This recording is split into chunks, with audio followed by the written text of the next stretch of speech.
On number 31, it gives us our formula as 10 log of L over L sub 0.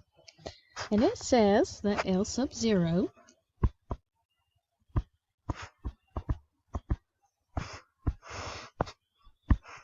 is 10 to the negative 12. This is it right there.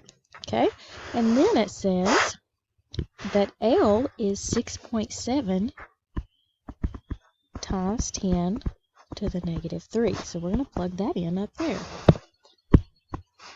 for L. So we know what L is, and we know what L sub 0 is.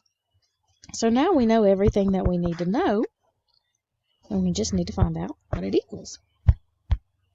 So when we plug this in our calculator, we're going to go to Desmos, find out what we need to know.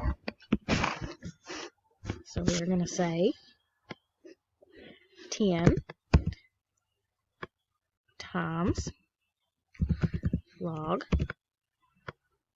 of 6.7 times 10 to the negative third divided by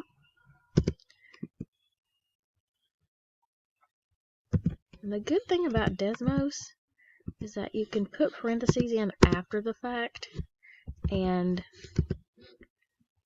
it'll let you do what you need to do after. So there we go. That's what I needed. Divided by 10 raised to the negative 12. And it says that it's 98.26, which would round to 98.3. So that is option D. Alright, number 1, plan X is what we'll start with. So it says that plan X is a single deposit, and then it's $5 invested at an interest rate of $6 per year, compounded monthly. So it says that, no, I'm sorry, it says that it's compounded continuously. Since it says compounded continuously, this is something that we have not talked about before. Continuously gets its own formula, okay? We've talked about when it says compounded monthly or quarterly or stuff like that, but when it says compounded continuously, it gets its own formula. And that formula is A equals P to the ERT. And RT is the exponent, okay? E is actually a letter in your calculator, okay? It has its own value, okay? P is still your principal. So principal is what you start off with. So in this case, it's 500. E, R is your rate. In this case, it's 6%. So we're going to change that to a decimal, 0.06. T is time. In this case, it is 7 years. It says it wants to know after 7 years. So this would be 7. So we are going to go over to our calculator.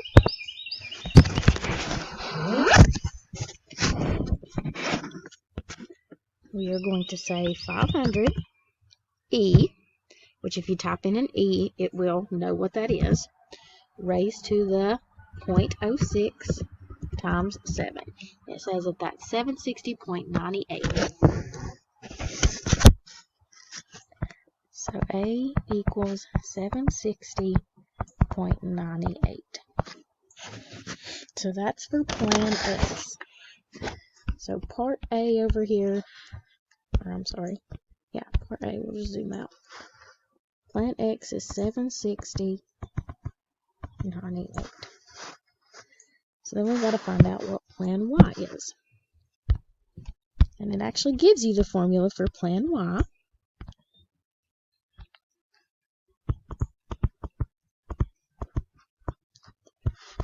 Okay, so A equals, P is what you start off with, and this time we start off with $5 a month. So 1 plus, R is my rate, which is still 0.06, divided by 12. 12 times 7. minus 1 divided by 0.06 divided by 12. And if you type all this in, you have to be very careful when you type this into your calculator. But you should get, and if you type this into Desmos, just make sure you put parentheses where it is, and then you should be fine. Equals 520.37 is what you should get. So 520.37.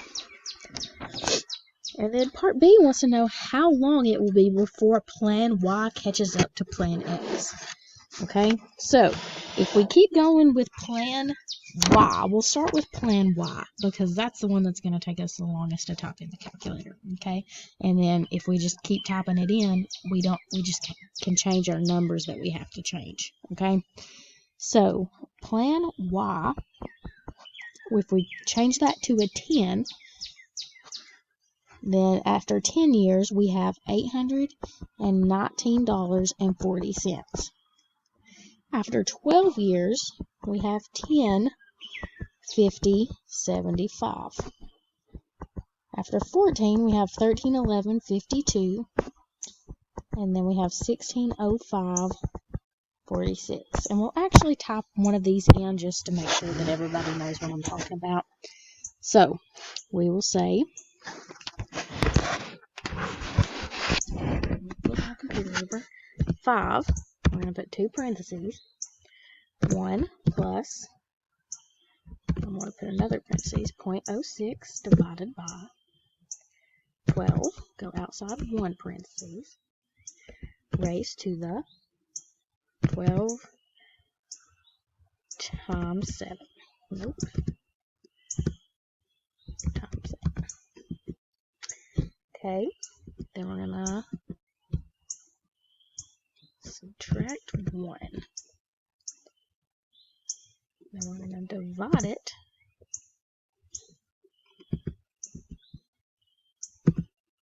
by 0.06 divided by 12, except for we don't need a 7 there. We'll do 16 because 16 is the last one that we talked about. So after 16 years,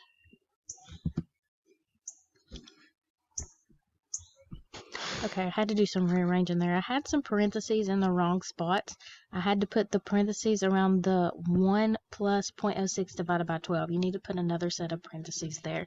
And then that way the minus 1 just goes to the what you get as a whole there. Okay, so then you should get 1605.46.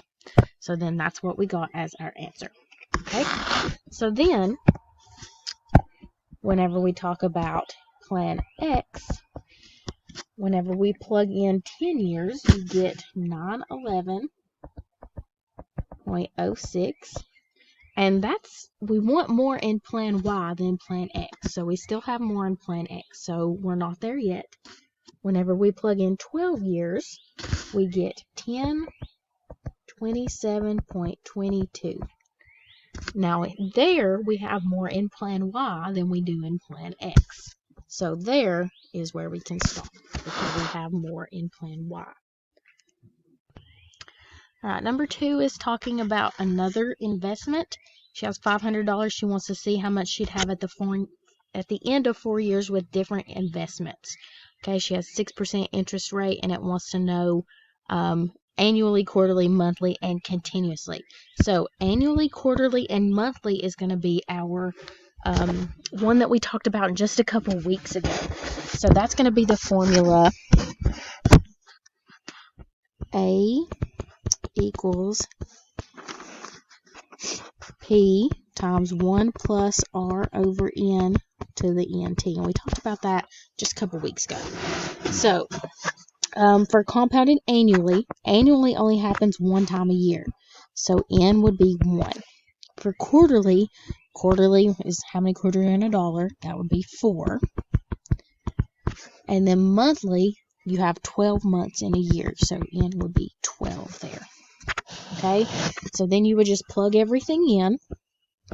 Your principal is how much you start with, so that would be 500. You'd have 1 plus R is your rate. Change it to or a decimal, so that'd be 0.06. N would change, so I'm just going to leave it at N. I'll have the values listed off to the side, and then N, and T is your time, that would be 4. So then you would just plug this into your calculator. I'm not going to do that because we just did an example of what it would look like. So for annually, you should get 631.24. For quarterly, you should get 634.49. And for monthly, you should get 635.24. Okay? Now, continuously, remember, that's the one that gets its own special formula. So that's going to be A equals P to the ERT. So, P is still your principal. That's still 500. R is still 0.06. And T is still your time, which is 4. So we go back to Desmos. 500 E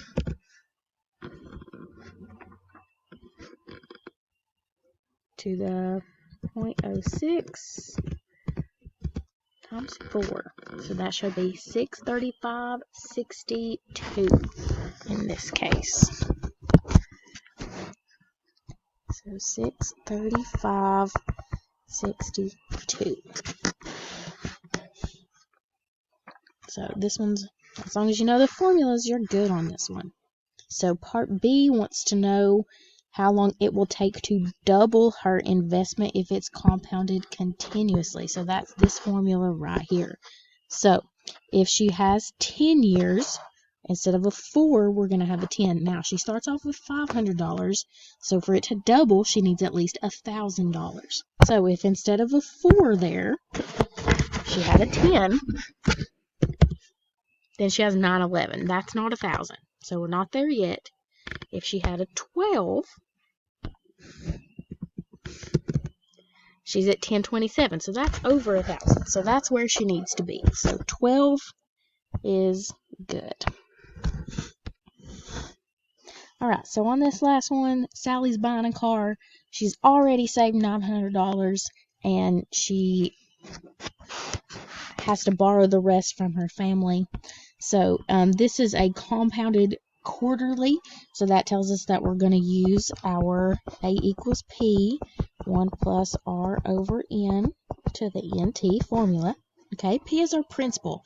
Now, if she has to borrow $32.95, but she already has $900 saved up, then we have to subtract the 2 to figure out how much her principal amount is.